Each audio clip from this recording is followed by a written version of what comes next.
Hey everybody, my name is Dr. Blake Ohlson. I'm a orthopedic surgeon with Sports Medicine and Orthopedic Centers, and I'd like to continue this discussion regarding the use of PRP. The next topic I'd like to review has to do with the most common applications of PRP in our practice. What do we use PRP for most commonly? What orthopedic problems do we have requests from patients from? And what are the most common problems that we seem to find good outcomes with the use of PRP?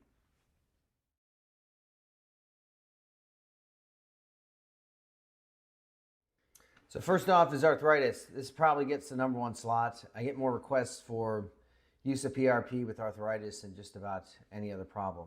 So what is arthritis? I think probably the simplest definition is the absence of cartilage. So when a joint is missing cartilage, which is the substance that allows two bones to glide over each other, when that is missing, we call that arthritis. There's a variety of reasons for which arthritis can occur. Some may have to do with what we call inflammatory disease, such as rheumatoid arthritis or psoriatic arthritis. We also have, in certain instances, infection. The problems associated with infection can cause arthritis. We also have traumatic arthritis. It's often arthritis that's caused from a previous serious trauma that involved a broken bone that injured the cartilage. And then there's osteoarthritis. That's probably the most common one that we see of the knees, shoulders, and hips. In our practice, we get a lot of requests for PRP, and I think the success of PRP is dependent upon a number of factors. This is still evolving in our literature. We're learning more as far as how do we tweak PRP to make it the best so-called cocktail as possible. One of the things we do know is that you can't have enough platelets, but you certainly can have too little. So we make sure that our platelet count and our PRP injections is well over 5 billion. In fact, the system we use is upwards of around 10 billion. And then I do have a discussion with patients, and I think it's very important about the likelihood of having a reasonable outcome with PRP or deriving some sustainable relief. I think some of the things that we think about when we talk to patients about whether or not PRP is going to have some success is often a similar discussion we have for other forms of treatment short of surgery. It may include how severe arthritis is. It may include other things that they may have tried, or it may also include the health of the patient. I do think there's probably a link between how healthy an individual is and the likelihood of seeing some success with PRP. So continuing on that discussion regarding arthritis, there are certainly some mitigating factors I think have a significant impact on whether or not PRP is a reasonable option, meaning whether it's not going to have some success, provide significant pain relief, and whether or not it's going to last for a significant period of time.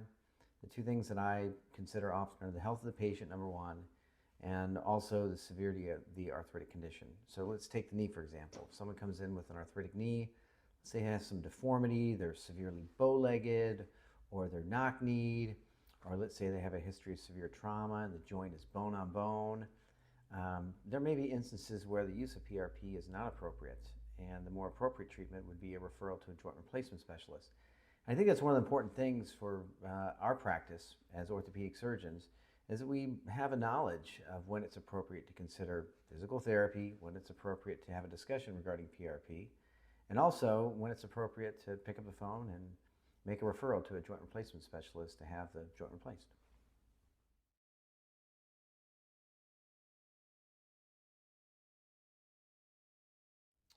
So I think a close second behind arthritis-related conditions would be tendon problems. Examples include the rotator cuff in the shoulder, the gluteal tendon muscle at the level of the hip, the hamstring tendon on the back of the thigh, the patellar tendon at the level of the knee, and the Achilles tendon on the back of the ankle. Similar to arthritis-related conditions, I think there are times where PRP is appropriate and other times where it is less predictable.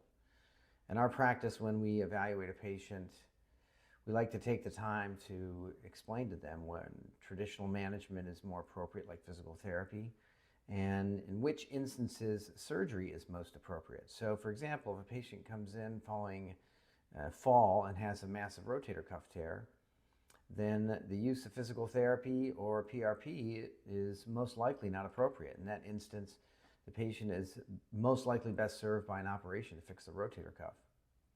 So I think it is important for your provider to have a good knowledge base of traditional forms of conservative management, a knowledge of the surgery for that particular problem, and then when it's appropriate to have a discussion regarding the use of PRP for a tendon condition.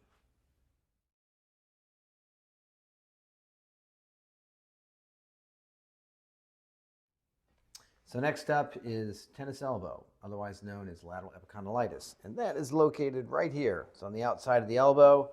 Why does lateral epicondylitis occur? Well, this is where the extensor tendons of the forearm originate.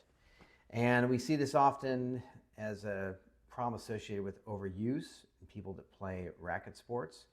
You can see it if you change the type of strings that you're using, if your racket mechanics are not appropriate or proper. We can see it with the weight of the frame or the size of the grip. There's a number of reasons it may influence the development of tennis elbow. Similarly, and for similar reasons, we also see golfer's elbow, which is located on the inside. This is one of the most common reasons that we use PRP, and there's a fair amount of literature on the use of PRP for the treatment of both tennis elbow and golfer's elbow.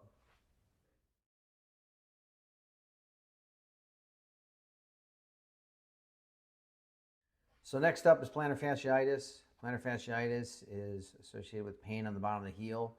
One of the most common symptoms that a patient presents with is heel pain in the morning.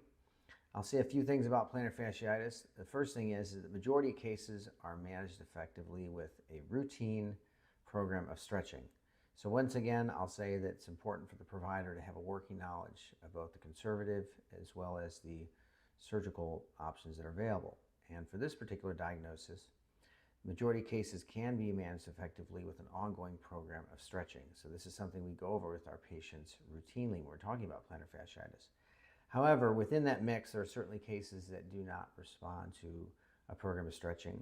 I'll also say on the opposite spectrum that surgery, while it is indicated in some instances, in our experience, it can be associated with extremely variable outcomes. So it's not something we routinely recommend. One other thing I'll say is about cortisone injections. We don't typically recommend cortisone injections for the treatment of plantar fasciitis. We find that it does not provide sustainable relief, and it can also be associated with thinning out the very important fat pad on the bottom of the foot. So PRP we do find is a very reasonable option to discuss, especially in cases where traditional stretching is not effective.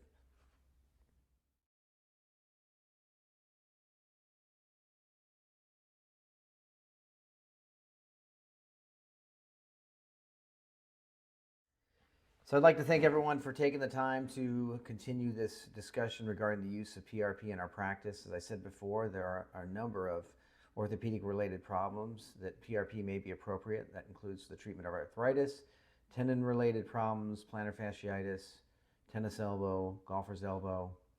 In summary, I think that regardless of the orthopedic problem at hand, it's important to have a comprehensive discussion with your provider of when it's appropriate.